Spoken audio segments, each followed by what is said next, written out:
Okay, first thing we're going to do is pour our popcorn grains in our jar. We're going to fill them up about halfway full so it gives it room because they are going to grow and they are going to double in weight.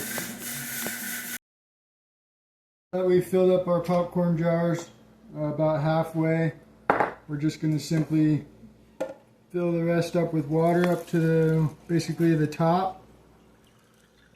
There's a lot of other ways to do this. I do it this way just because it's the easiest way for me. I let these sit here in the water overnight, usually for about 24 hours to germinate any endospores that may be in there, so that when we put it through the pressure cooker, it will kill off all of that. And then we'll be ready. So I'll show you guys this in 24 hours. We'll be back.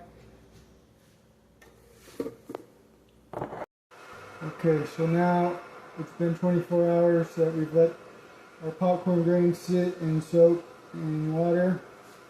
So now the next step basically is just going to be getting it into the pressure cooker.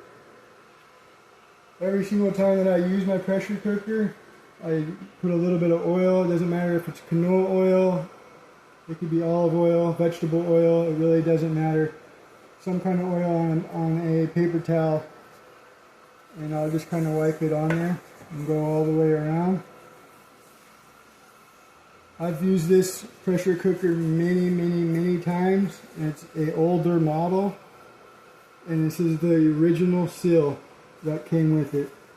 So it also helps with when you take the lid off after you've pressure cooked. It comes off a lot easier and just keeps it oiled and well. So that we'll do that, and then basically all you're going to want to do at that point is dump your grains in.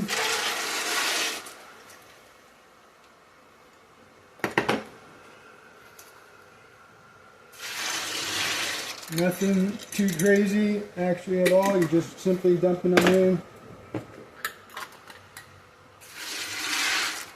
So I put about 2.5 pounds of dry kernels in. That's always going to double, so now I'm working with 5 pounds after it's been hydrated. Delete all that because we poured all of our popcorn grains in there. I'm basically just going to add some water to fill the kernels.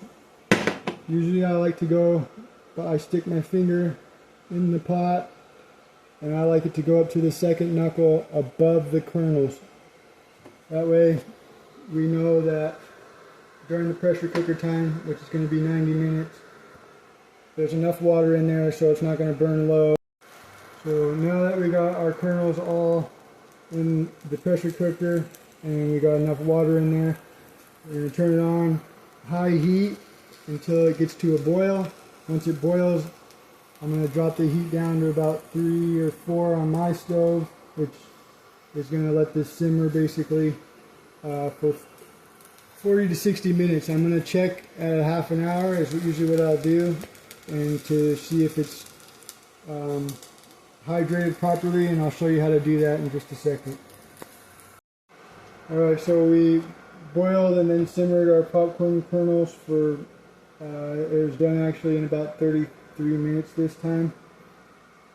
I took a handful out, and if you can see them, this is the way to tell that they're hydrated. They're not busted. I can press as hard as I can, and it's not going to break, it's not going to flatten out. I can even put my fingernail in there and just leave a little bit of an indent, but it's not going to burst through. If it bursts through, it's overcooked and it's not going to work. It's overhydrated. Another way to tell is do this little, what I just said, and then you should be able to bite through it and then kind of apply pressure, and it should look just like that, just kind of breaks apart. That way you know all your kernels are perfectly hydrated at that point. Then you're just going to want to put them in the strainer like I have already, and I'm just going to lay that out onto some big plates that I have and put them under a fan. And after that we'll put them in the pressure cooker once they're dry, but I'll show you a couple steps that are right before that as we go.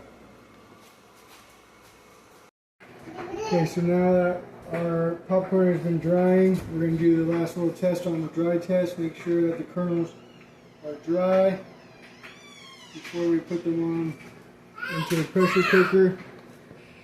By doing that, taking a square piece of toilet paper, we're going to rest some kernels on there for 30 seconds.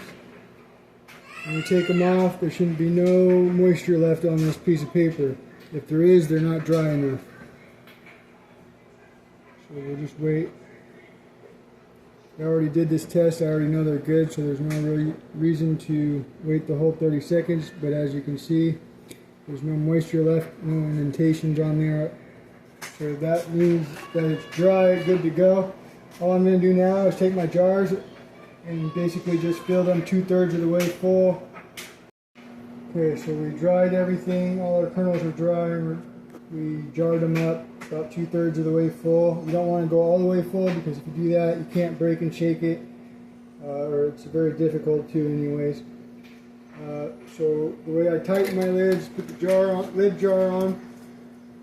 lid on, and I just turn it until it starts turning the jar. That's tight enough.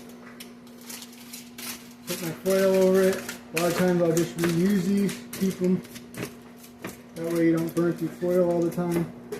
This is what makes it so that water doesn't drop into your grains when it's in the pressure cooker. I fill mine up usually, but I don't need that much right now, so this is what I'm working with. We're going to put our lid on,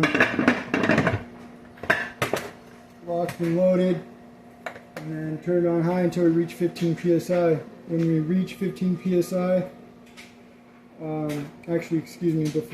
so when we reach about 5 psi, I will listen for this to blow steam through it. When it does that, I let it go for maybe a few to 5 minutes or so to let any air out of there, and then I'll put my weight on 15, and when that psi builds up to 15 I'll start my timer for 90 minutes.